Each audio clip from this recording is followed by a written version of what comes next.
काबे को सबसे पहले अल्लाह ने बनाया था। अल्लाह ने इसको तब बनाया था जब अल्लाह ने सूरज, चांद और इस जमीन को पैदा किया था। उसके बाद हजरत आदम अलैहिस्सलाम ने इस घर में अल्लाह के हुक्म से थोड़ा और काम किया।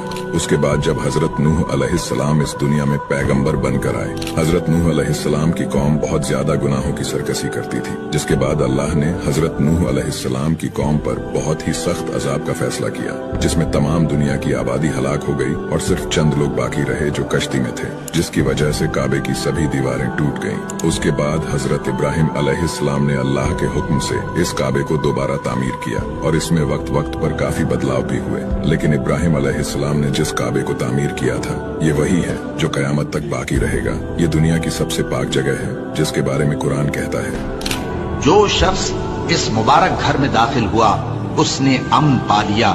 सुभान अल्लाह। खुदा उस इंसान का चेहरा रोशन करे जो इस प्यारी बात को दूसरों को शेयर करे।